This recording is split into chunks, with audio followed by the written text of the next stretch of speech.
One thing that doesn't happen with cattle is you don't see the consequences of your actions right away.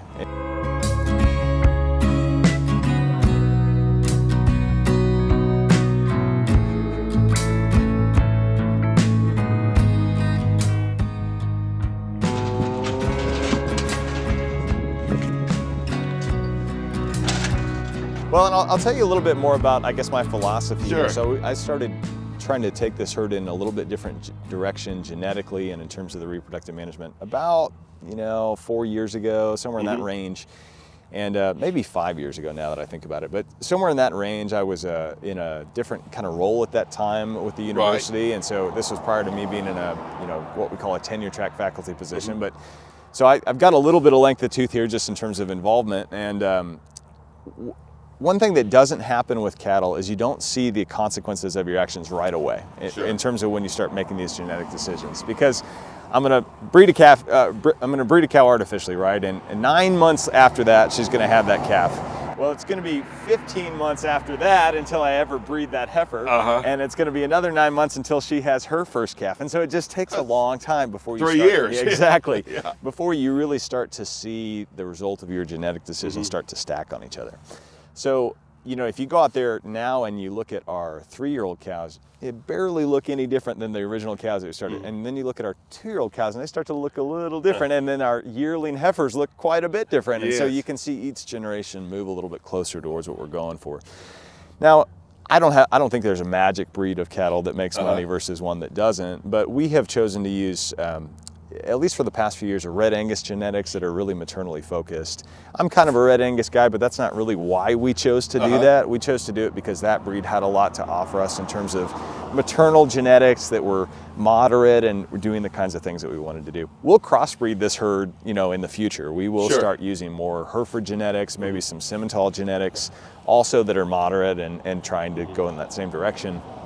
But a red-hided female is kind of what we're after in terms of color, but it doesn't really matter to me what color they are, quite frankly. I mean, I love good cattle of any kind. What we have done here just currently is have a really high bar on performance.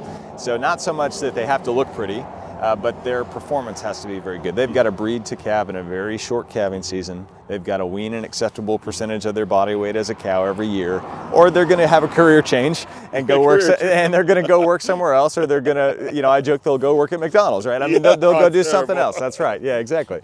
So, like the ones, if they were open this after now, the cows, would you go ahead and cull them now? Yeah, there's different ways to go about doing that. I don't know that you always have to have a short breeding season in order to maintain a short calving season. You could expose bulls to cows for a longer period of time than we do here and just sell bred cows that are bred to calve outside of your desired window.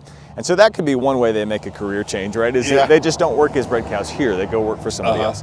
And that's fine too. They don't have to necessarily become ground beef. But another thing that you could do is you could maybe upgrade the value of those cows as just their beef value. The cull cow market is pretty strong right now, and you could add a little bit of weight and condition to cows and really do quite well. You could even own cows all the way through harvest and actually bring, depending on your scale of operation, actually sell cows directly to a plant. So there's lots of ways to go about that.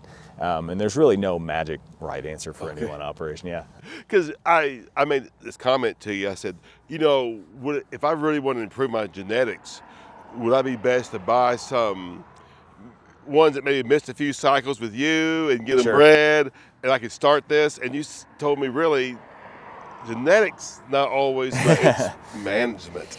Yeah, and I'll tell you, maybe my spin is a little bit different than some folks.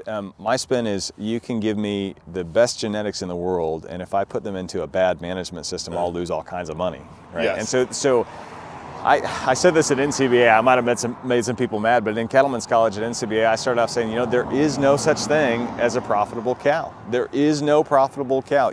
There's not a cow that can independently go make a profit, right? There's profitable business models.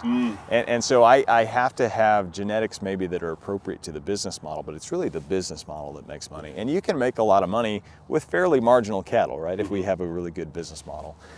When you put good cattle into a good business model, then we can make a lot of money. So what we're trying to do here is we're trying to move that needle genetically for the traits that pay in this business model, which is largely maternal kinds of traits. And we're trying to move that You know, at an aggressive pace, because we're using reproductive technologies and we're using genomic enhanced EPDs to make sire selection decisions. But we're not hyper-focused on the genetics as the end goal in and of itself. The end goal is let's have a good business model that makes sense. Well, and you said maternal characteristics. What are you looking for? Yeah, so people define that word differently. They do. And so obviously that calf has to grow and it has to be at an acceptable market calf.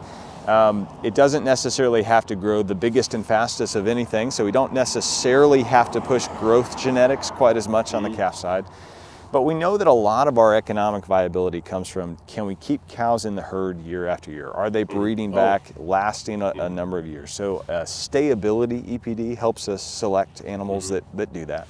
There's also, you know, you saw our heifers, and we're trying to get them bred with fairly minimal inputs. And so we need heifers that reach puberty at younger ages and really are fertile. And so a heifer pregnancy EPD helps us do that well. So those are two EPDs that I consider to be really important maternal EPDs.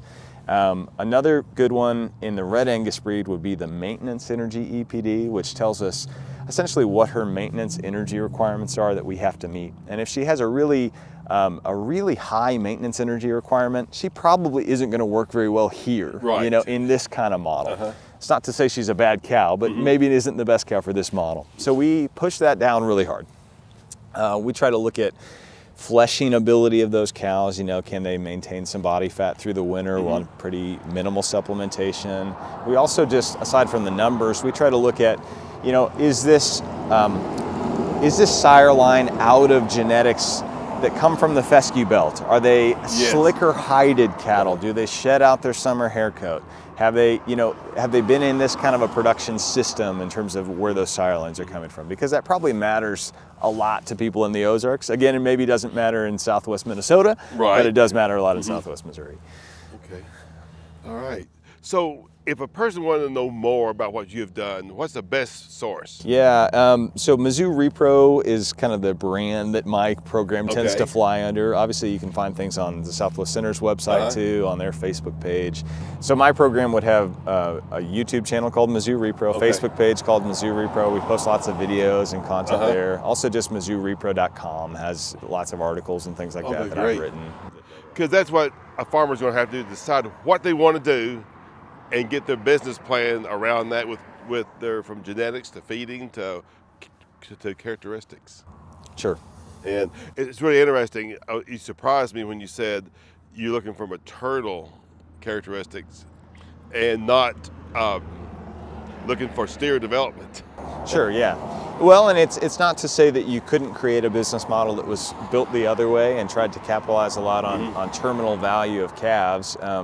You know, I was trained by Dave Patterson, who was also an MU person for a number of years, and his philosophy tended to be, you know, let's make really high value carcasses, and he pushed that a lot in herds that you know he worked within our MU system, and you can build business models that are built around those kind of genetics too. I think just for this place and the kind of forage resources that we have here, how cattle tend to get marketed here, there's a lot of value to be made on the maternal side of things. And so that's been my philosophy here. All right. So all across the state then, or each one of the herds, you have a different yeah, a little bit. You know, the Thompson Research Center herd in Northwest Missouri is a straight bred Angus herd, black Angus herd. It's been primarily selected for high dollar beef value, which has been this selection index in Angus that is associated with terminal carcass value of calves. So a lot of emphasis on marbling, a lot of emphasis on growth, you know, size of the ribeye, muscle, so just general muscle yield. And that, again, you can build business models that are based around that, right? So that's that herd. At our Forage Systems Research Center in North Central Missouri, we have tended to focus a little bit closer maybe in recent years to what we're trying to do here, bring cow size down a little bit, maybe develop cattle that work really well in forage systems. I think we have a ways to go there, but that's kind of the idea. Because that's part of the fescue belt too. Yeah, it is, yeah. It's a very different environment than Southwest Missouri, but it's still, you know, a forage-based production system. Central Missouri on campus is kind of an all-purpose Sim Angus type of cross herd, and then down here again that focus on maternal. Yeah. Again, so that's Mizzou Repro. That's right. On your YouTube channel. That's right. So you get those words, you'll get a lot of information. Yeah, there's a lot there. All right, well, thanks so much. Yeah, you bet. It's been great. See ya.